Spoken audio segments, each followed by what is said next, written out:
예, 안녕하십니까. 경기포커스 김동욱 기자입니다. 2019년 7월 20일 월요일 경기포커스 데일리 뉴스 기자입니다. 오늘은 먼저 경기포커스 톱뉴스가요. 경주시에서도 다른 지금 많은 지자체들이 많이 도입하고 있는 것처럼 지역화폐의 일종인 충전식 체크카드로 하는 경주페이 도입을 추진하고 있다고 합니다. 지역 자금의 역외 유출 막고 이 골목 상권을 좀 활성화시켜보자 이런 취지로 하는데요. 이런 비슷한 게 경주페이도 예전에 경주에 없진 않았습니다. 2007년부터 2014년까지 경주시 상품권이라고 종이에 혹시 기억나시나요? 그 상품권 5,000원짜리하고 만원권 두 가지 종류가 있었는데 이게 2014년 12월 달에 마지막으로 종료할 때까지 11번을 발행을 했는데요. 이때까지 발행된 게 한 81억 7,500만 원치를 발행했다고 합니다. 이걸 발행을 했었는데 그래서 대부분 회수가 됐고 현재 한 4,900만 원 정도는 회수가 안 되었고 현재 유통 중이라고 합니다. 정년 상품권은 그러나 이게 할인율이 3%에 불과해서 평소 5%또 설명절 때 한 10% 정도의 그 할인율을 적용하던 그거는 전국 단위로 전통시장에서 활용되는 거 온누리 상품권하고 경쟁이 밀리면서 이게 시민들의 이용이 적게 됐고 그러면서 경주시 상품권도 2014년 말부터 발행을 중단을 했는데요. 그러나 경주시에서는 이게 그래도 지역경제 활성화에 매우 도움이 됐다. 그래서 이제부터는 기존의 종이처럼 이렇게 된 상품권이 아니라 체크카드처럼 충전을 할 수 있고 통장하고 연결해서 이런 충전식 상품권 이른바 경주페이를 도입을 하는데 이건 할인율을 종전의 상품권에는 3%밖에 안 됐다 그러면 새롭게 도입하는 경주페이는 할인율을 한 6%에서 10% 정도로 이렇게 할인율을 좀 높게 결정을 하고 1인당 최대 월 50만원 그래서 1년에 한 600만원 정도 이게 10%면 60만원 정도 할인을 적용받는 거잖아요. 이렇게 상품을 사용할 지역 내에서만 사용할 수 있도록 이런 계획을 한다고 합니다. 내년 최초 발행 때는 한 200억 가량 기획을 하고 있고요. 홈플러스처럼 큰 점포, 대규모 점포나 준대규모 점포, 유흥업소, 사인업소에서는 사용을 제한해서 이 경주페이가 이 경주 상권, 골목 상권 활성화에 실제로 도움이 될 수 있도록 한번 해본다는 이런 계획인데 이게 경주시에서는 올해 하반기 내로 조례도 제정하고 여러 가지 행정적 준비를 해서 내년부터는 이 경주페이를 시행을 하도록 할 계획인데 문제는 전통시장 상인회에서는 이렇게 되면 우리 전통시장이 매출이 떨어지는 것 아니냐라면서 현재 좀 반발을 하고 있다고 합니다. 이 설득 작업이 마지막 관문인 것 같고 이 설득 작업만 성공이 되면 아마 내년부터는 경주에서 충전식 경주페이를 체크카드처럼 사용할 수 있는 이 경주페이를 사용할 수 있을 것도 같다 이런 생각이 듭니다. 이렇게 예상이 됩니다. 그리고 이 경주 포커스에서 좀처럼 소개하지 않는 신간 소개도 오늘 기사에 있습니다. 여러분들 울릉도에는 뭐 우상국이라는 이야기도 있었고 언제부터 사람이 살았을까요? 삼국시대, 통일신라 시대 뭐 여러 가지 나름의 상식이 있겠죠. 그러나 조선시대 때는 이 통째로 조선 태종 이후에는 울릉도에 사람이 못 살도록 했다고 합니다. 조선 태종 때부터 외국의 침략이 하도 잡고 고려 때 하고 하니까 아예 사람을 못 살도록 하는 이런 정책을 폈고 그러다가 고종 때 다시 조사도 하고 또 울릉도에 사람들을 이주를 시켜서 집단 이주를 시켜서 살게 했다고 하는데 이런 울릉도의 근현대사를 알기 쉽게 쓴 책 우리가 몰랐던 울릉도 1882년 여름이라는 책이 현직 신문기자입니다. 매일신문 경주주재기자이기도 한데요. 김도훈 기자가 7월달에 이 신간을 내었습니다. 이 책은 고종 때 고종의 명령을 받고 1882년에 울릉도의 여러 가지 식생이라든가 생태 이걸 이렇게 관찰하러 갔던 조선시대 이규원의 울릉도 감찰일기, 검찰일기라는 역사적 자료를 근거로 12일 동안 울릉도의 여러 가지 식생이나 인문 뭐 이런 걸 조사를 했다고 하는데 그걸 토대로 쓴 책입니다. 검찰 일기를 토대로 했기 때문에 그 이야기를 살아있는 것처럼 하는 것은 소설책 형식으로 박시윤 작가가 소설책식으로 하고 그러고 나면 그 이후에는 김도훈 기자가 그 길을 쫓아서 현재 모습이 어딘지 좀 더 이렇게 상세하게 설명한 아주 독특한 형식으로 되어 있는 책인데요. 울릉도의 근대사를 한번 보시고 싶은 분들은 우리가 몰랐던 섬 울릉도 1882년 이 책을 꼭 한번 구해보시기 바랍니다. 저도 읽으면서 울릉도가 이런 모습이 있었구나, 또 이런 역사가 있었구나 새삼 알게 됐는데 꼭 한번 권해드리고 싶어서 또 동료 기자가 쓴 책이기도 하고 해서 또 이 새 책 소개를 올려놨습니다. 꼭 한번 살펴보시기 바랍니다. 예, 지금까지 이런 내용들은 앞에 제가 간단하게 우리 기사 제목과 함께 내용을 이렇게 쭉쭉쭉 해드렸으니까 자세한 내용들은 우리 경주 포커스 홈페이지에서 확인하시기 바랍니다.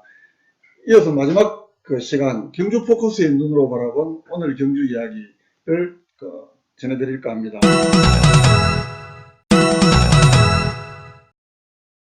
신라환경 핵심유적 보건정비 사업과 관련해서 김석기 국회의원 지난 18일날 이 신라환경 핵심유적 보건정비에 관한 특별법 수정안이 문화관광체육위원회 전체 여야 의원들의 만장일치로 통과됐다라면서 보도자료도 공개도 하고 또 SNS에 이렇게 매우 자랑스럽게 설명도 하기도 했는데요. 이 부분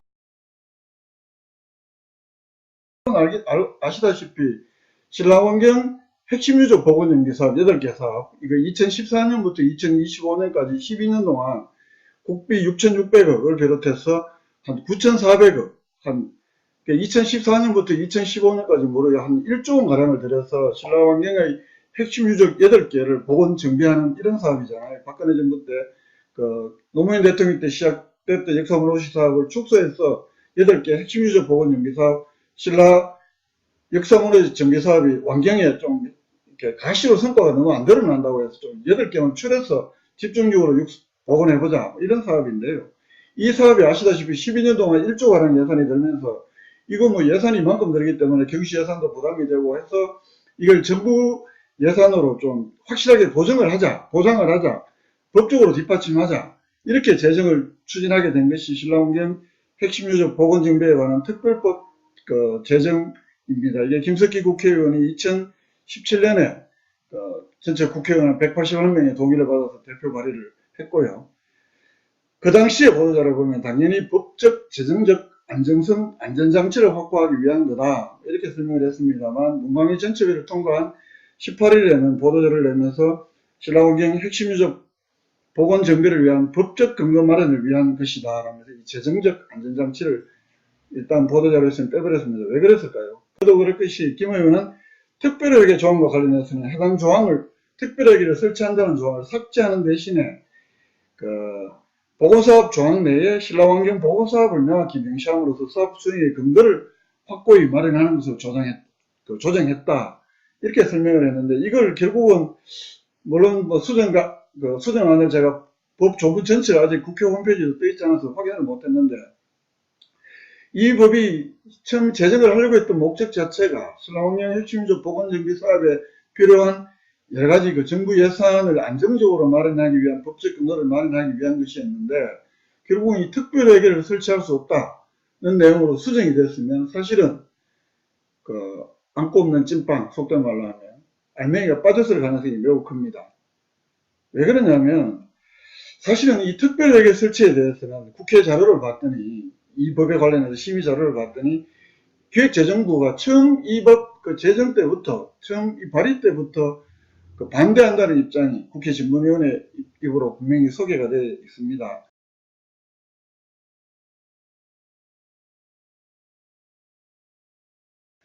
이 특별회계 설치는 자체 수입 재원이 있어야 되는데 이 신라환경 특별 핵심적 보건 사업 자체는 자체 수입 재원이 없기 때문에 처음부터 정부의 방침과는 배치가 되고 또 기존 문화재 보수 정비 사업 내의 지원, 즉 일반 회계 사업에서도 수행이 가능하기 때문에 특별회계를 신설한 데서는 기획재정부가 애시당초부터 부정적인 입장이었다.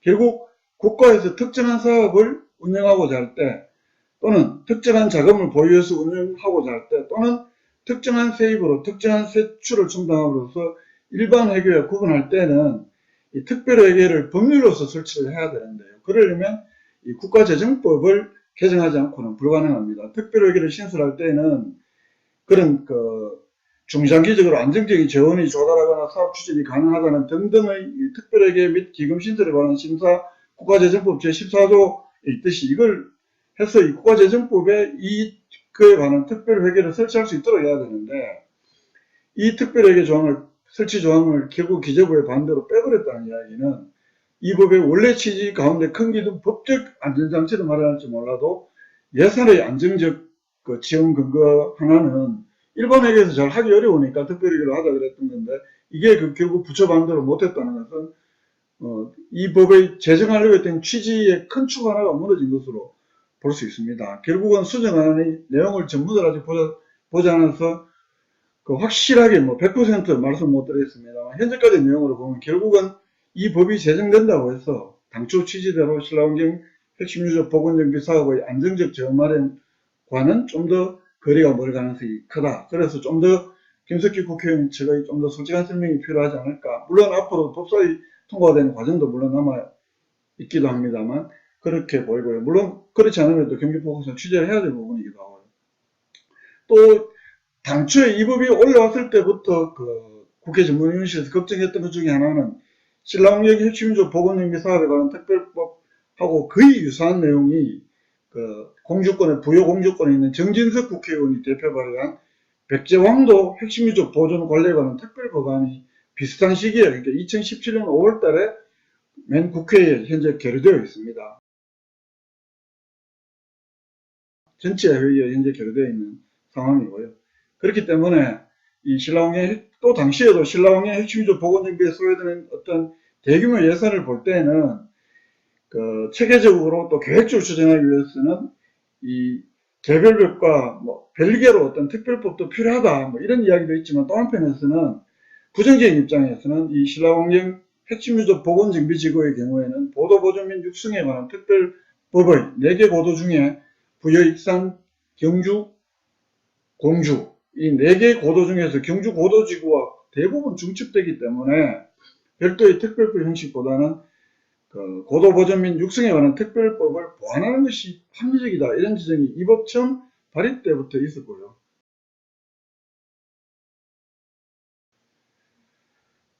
또 이미 다른 법률에서 상당 부분 시행 및 지원이 이루어지고 있기 때문에 굳이 특별법을 만들 필요가 있겠느냐 뭐 이런 의견도 적지 않은데 어쨌든 김석기 의원은 이 부처가 반대하는 조항에서 나름대로 합리적 대안 조정을 거쳤다.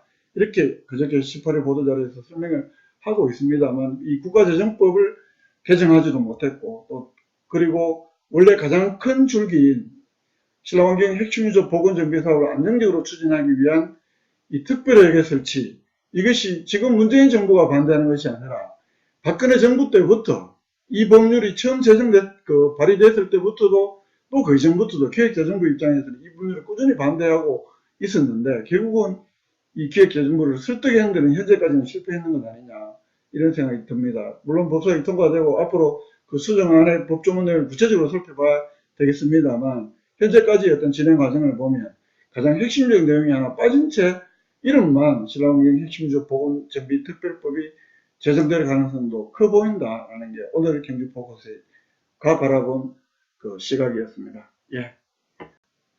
이상으로 7월 22일 전해드렸던 경주포커스 뉴스 브리핑 모두 마치겠습니다. 오늘이 중복이라고 하는데 많이 더우셨죠? 저도 많이 더웠습니다. 더운 날은 뭐 복다림 음식 먹고 이 더위 이겨야 된다고 하는데요. 복다림 음식만 먹으면 괜찮은데 복다림 음식 먹는다고 또 소주까지 같이 해버리면 정작 복날에 더 힘들어지는 경우도 있으니까 복다림 음식만 드시기 바랍니다. 편안한 밤 되시기 바랍니다. 저는 경주포커스 김종덕 기자였습니다. 고맙습니다.